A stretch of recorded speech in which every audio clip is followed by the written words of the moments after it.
Hello বন্ধুরা, আমি মৈনাক চলে এলাম নতুন একটা ভিডিওতে। আজকে এই ভিডিওতে রিভিউ করব মেগাস্টার শাকিব খানের সিনেমার রকস্টার। তার অফিসিয়াল টিজার চলে এসেছে এবং টিজারটা আপলোড করা হয়েছে এসকে ফিল্মস এবং চরকির পক্ষ থেকে। এবং চরকি কিন্তু অলরেডি রকস্টারের ওটিটি রাইটস কিনে নিয়েছে।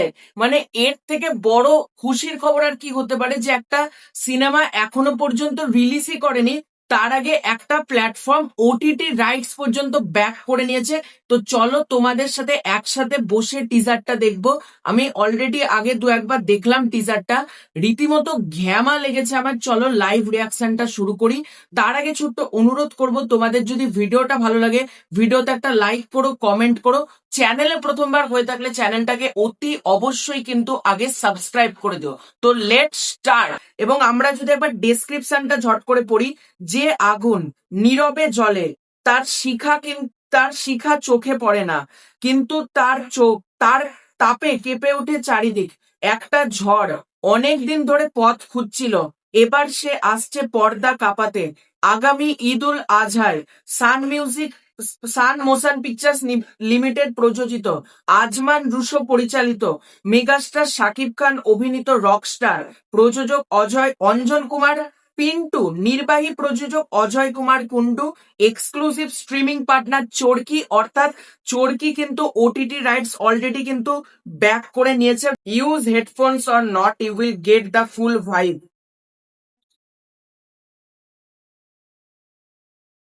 এইটা সেরা সেরা। A film by Sun Motion pictures.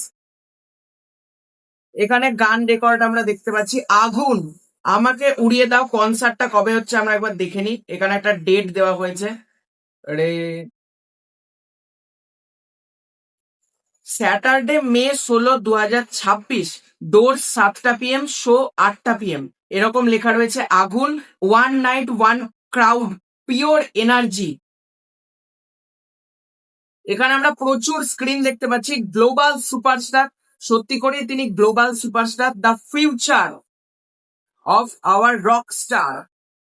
এই শটটা সব থেকে ভালো, যেখানে একটা গোটা গ্যালারির কে আমরা দেখতে পাচ্ছি একটা জায়গাতে। শুধুমাত্র আমরা জায়গা দেখতে পাচ্ছি একটা শুধুমাত্র স্টেজটা, এবং স্টেজের চারিদিকে কিন্তু প্রচুর লোকজনকে আমরা জড়ো হতে দেখতে পাচ্ছি। এবং সেটা কিন্তু প্রচন্ড প্রমিসিং। এআই দিয়ে করা হোক, যেভাবেই করা হোক না কেন, এই শটটা কিন্তু বেসিক্যালি দুর্দান্ত হয়েছে। মেগাস্টার শাকিব খান, তার একটা নিজস্ব ব্যান্ড রয়েছে আমরা দেখতে পাচ্ছি। ঋষাদ, এখানে তারিক আনাম খান। এখানে আমরা দেখতে পাচ্ছি মেগাস্টার শাকিব খানের চরিত্রের নাম হচ্ছে আগুন, এবং তার কিন্তু বিশাল বড় একটা ফ্যান ফলোয়িং রয়েছে এবং তাকে দেখার জন্য অনেকে আসছে। এবার তিনি সিগারেট খাচ্ছেন, ড্রাগস নিচ্ছেন, এই ক্যারেক্টার হয়তো এরকম কোন একটা ডাউনফল আমরা দেখতে পাবো এর জীবনে। যে উড়িয়ে দাও আমাকে, উড়িয়ে দাও আমাকে, ভাসিয়ে দাও ওই নীল আকাশে।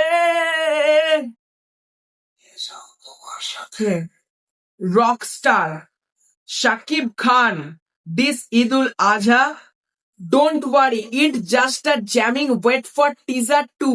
তার মানে এখনো কিন্তু আমরা টিজার 2 পেতে চলেছি, এবং এটা কিন্তু মারাত্মক হতে চলেছে। রকস্টার টিম প্রথমে অ্যানিমেটেড টিজার, আজকে জ্যামিং নামক একটা টিজার, তারপর আবার টিজার 2, সেরা প্রমোশন। রকস্টার মানে নেলড ইট। তারপর তো ছবিটার অলরেডি ওটিটি রাইটস পর্যন্ত বিক্রি হয়ে গেল চরকির কাছে। এর থেকে আনন্দের খবর কি হতে পারে? এটা শাকিব খান বলেই সম্ভব, কারণ চরকিও জানে ছবিটা কি কালেকশন করতে পারে। এবং সিনেমাটা যেরকম স্টার্ট নিল, মানে দুর্দান্ত। যেরকম মানে আমরা দেখতে পাচ্ছি টিজারের শুরুতে আমরা মেগাস্টার শাকিব খানকে দেখতে পাচ্ছি গান রেকর্ড করছে, আসছে একটা কনসার্ট, এবং তার এত ফ্যান ফলোয়িং। মানে আগুনকে দেখার জন্য সবাই আসছে, এবং আগুনের হয়তো একটা গান, আমাকে উড়িয়ে দাও আমাকে পুড়িয়ে দাও আমাকে ভাসিয়ে দাও কোনো নীল আকাশে, এই গানটা হয়তো আগুনের প্রচন্ড মানে গান, পছন্দের গান, মানে আগুনেরই হয়তো কম্পোজ করা গান, এবং প্রতিটা অডিয়েন্স কিন্তু আগুনকে ভালোবাসে। একটা টাইমের পর আমরা হয়তো দেখতে পাবো মেগাস্টার শাকিব খান অর্থাৎ আগুন, তার চরিত্রের একটা ডাউনফল আসছে। সেই জন্য আমরা দেখতে পাচ্ছি সে সিগারেট খাচ্ছে, বিভিন্ন মানে কাজকর্ম করছে, হয়তো ড্রাগস নিচ্ছে, এরকম কোন অ্যাঙ্গেল আসতে পারে। তো সাবিলা নূরের যে চরিত্রটা, সে হয়তো ছেড়ে দিয়ে চলে গেলো, এরকম কোন অ্যাঙ্গেল থাকতে পারে। কারণ টিজারের মধ্যে কিন্তু, মানে অ্যানিমেটেড টিজারের মধ্যে আমরা সাবিলা নূরকে দেখতে পাইনি, এখানেও কিন্তু আমরা সাবিলা নূরকে দেখতে পেলাম না, বা তানজিয়া জামান মিথিলাকেও কিন্তু আমরা দেখতে পেলাম না। হয়তো সেটা টিজার 2 বা ট্রেলারের জন্যই তোলা থাকবে। এটা কিন্তু দারুণ একটা ছিল, মানে ব্লাস্ট ছিল। তো তোমাদের এই পুরো এন্টার বিষয়টাকে নিয়ে কি মতামত কমেন্ট করে জানিও। খুব শীঘ্রই দেখা হচ্ছে নতুন কোনো ভিডিওতে। চ্যানেলে প্রথমবার হয়ে থাকলে সাবস্ক্রাইব করে দিও। Bye bye.